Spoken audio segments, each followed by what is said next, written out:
बिस्मिल्लाहिर्रहमानिर्रहीम अस्सलाम वालेकुम। मैं हाँ ऑन मोहम्मद तुस मेरा यूट्यूब चैनल दे पे हो माई विलेज लाइफ। अज दे विलाग विच असां थोड़ा जेड़ा ना गाय भैंसों के हवाले नाल तुहानू दस्सां सारे इलाके च जेड़ा ना दूजे इलाके चों बंदे अंदर जिन्हें दे पासे घास वगैरह ख़त्म थी वेंदे, चनांद वगैरह ख़त्म थी वेंदे तो सारे इलाके दे चक्कर लगाने और अपना माल नहीं घेना पन ते हुने दी वीडियो बने देते हैं तो आपको देख लेने पे माशाल्लाह मंजी दे देते हैं ब्यूटीफुल मंजी जो ना सारे इलाके माशाल्लाह तो सब लाइन देखो कितना मंजी हैं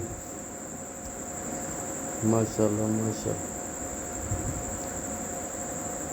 तो ये और सन क्योंकि सारे इलाके हर शय मूंगी वगैरह का तेल वगैरह ख़त्म थी गए तो उन्हें चराना जड़िया बनया पे होंगे तो वो लोग करने वाला वो खवा वेंदे मतलब बहुत दूर दूर तो माल खेनते आ वेंदे। इसके अलावा क्योंकि असां जड़ा ना मतलब कनोला रहावना होंगे तो कणक रहावनी होंगी है तो 2 महीने या 3 महीने ज़्यादा से ज़्यादा देर रहती है। सारी वीडियो पसंद आई हो तो लाइक फॉलो लाजमी करें सो बेल आइकन को लाजमी दबे सो ताकि नवी आने वाली वीडियो तुहाडे कन्ने पर वक्त पुजदी रहे।